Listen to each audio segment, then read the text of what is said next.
एक तू सच्चा तेरा नाम सच्चा। अनंत पृष्ठ 231। सतपुरुष बाबा फुलसंदे वाले कहते हैं, हे परमेश्वर, नट की तरह तू अनेक रूप भरता है। तेरी लीला को ना तो देवता जानते हैं ना ऋषि मुनि, जिसके लिए ऋषिगण अलौकिक व्रतों को धारण करते हैं और आत्मा में जिस प्रकाश का दर्शन करते हैं, ऐसे हे परमेश्वर, तू मेरी आत्मा को सदा अपने निकट रख। हे परमेश्वर, तेरा नाम तो मेरे जीवन पथ की मशाल है, जो अंधेरों में आंधी तूफानों में मुझे रास्ता दिखाता है। सतपुरुष बाबा फुलसंदे वाले कहते हैं कि हे निर्मल आत्मा वालों, सुनो। जैसे कोई बूंद सागर में से निकल यहाँ से वहाँ फिरती है, इसी तरह से यह प्रकाश की बूंद आत्मा इस विराट भव सागर में यहाँ से वहाँ जूना जून में व्याकुल भटकती फिरती है। संसार में अपने भी हैं पराये भी हैं, पर कोई भी ऐसा नहीं जो आत्मा के नजदीक होवे। एक ऋषि पुत्री मदालसा का विवाह राजकुल में हुआ। जो भी पुत्र उसके होता, उसी को ब्रह्म ज्ञान का उपदेश करके वन में तप करने वो भेज देती।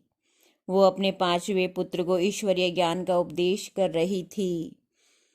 पुत्र, जगत असत्य है, वो ईश्वर ही सत्य है। इस जगत की माया में पड़ा व्यक्ति जीवन भर अशांत रहकर दुख भोग कर अंत में नरक में जाता है। इस दुर्गति से जो व्यक्ति अपनी रक्षा नहीं करता, कहो उससे ज्यादा मूर्ख कौन होगा। तभी राजा आया, बोला, हे देवी, हे महाभागे, कम से कम एक पुत्र को तो राजपाट के वास्ते रहने दे।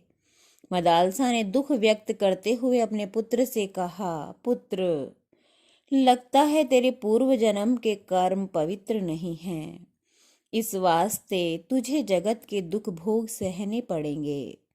मैं तप के लिए जाती हूँ, तेरे गले में ईश्वर ज्ञान का यह ताबीज बांधती हूँ।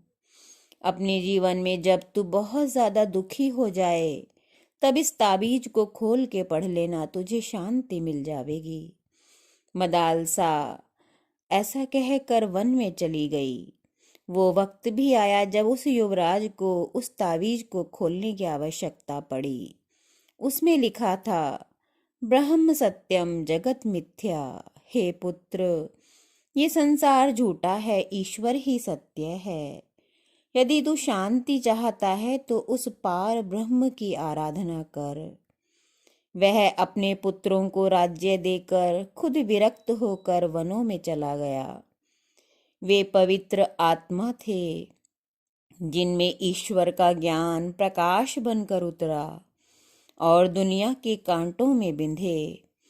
वे तृष्णा और कामनाओं से घिरे दुख पाते हैं, उनके बारे में भला कोई क्या कहे। एक तू सच्चा तेरा नाम सच्चा।